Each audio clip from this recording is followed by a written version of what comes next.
Worcester. How you doing, mate? You alright? Thank you. Yeah. Just got out of bed. Nice to see. Yeah, that's it, mate. Come in. So we've come to see Chris today, one of our app users, and he needs some help understanding his meter readings and how to do it and how to input it. So we're going to help him out with that. And also Chris has told us about a mould situation in his room, which he's described as very bad and a big issue.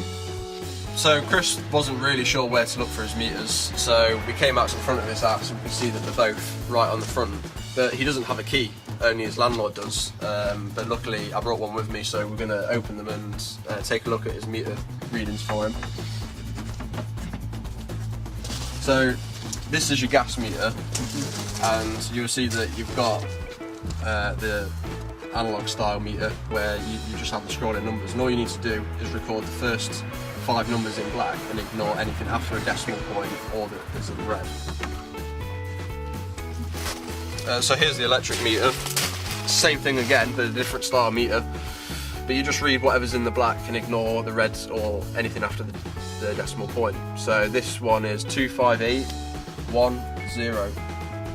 One thing though, it's like halfway between 1 and 0, but what do you do on the dial ones? Is it? When it's between 1 and 0 on that? Always round up. So it's rounding up to 1? Always. Okay. Now we've got the meter readings for both gas and electricity, so we're going to show Chris how to put them into our app. And we're going to put those into the app now, so if you hit enter meter reading. Enter meter reading. Yeah.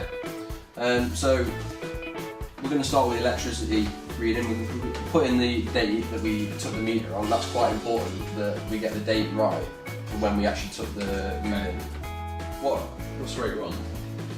It's a good question. Rate 1 means that sometimes you have meters that are dual rate, which means that you get charged at different prices for the energy depending on what time you're using it at.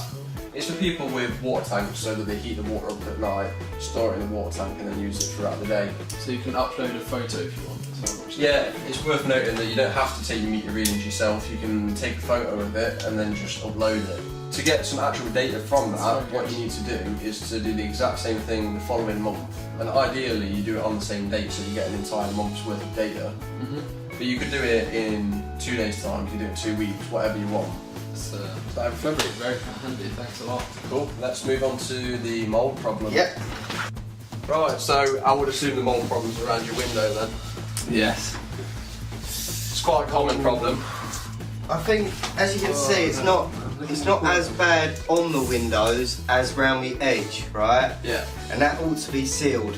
And obviously the seal's deteriorated, and that's where all the mould's growing. Right. Yeah, because the damp's getting through the gap around the outside of the window, and then it's just getting moist and warm, and the mould's growing. If you don't clean it properly, it's just going to keep coming back. Right. Usually worse than it was, because when you clean it, you'll find you're spreading the mould spores everywhere, and then that's then going to mean that you've got it growing in places where it wasn't before. No, that's not good. At the end of the day, it's not really your fault that it's getting so damp. The only thing that you can help is to let him know so that the landlord can do things to help combat it. Chris, we've obviously visited your house. Have you got any questions for us? Yeah, just how do I keep the heating inside, because I don't want to waste it because it's expensive. Just little things, like for example, these heavy curtains. If you close them, it's going to keep the heat in. Little things like that, Yeah. I posted a video on Facebook a little while ago about draft proofing the house.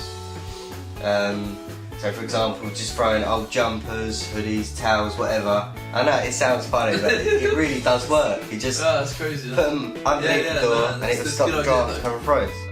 Paths have been crossed, but we have to depart ways now. I know, sorry to hear that. Alright, mate. Unfortunately, go on. We're going to play some Bye-bye. sound. Cheerio.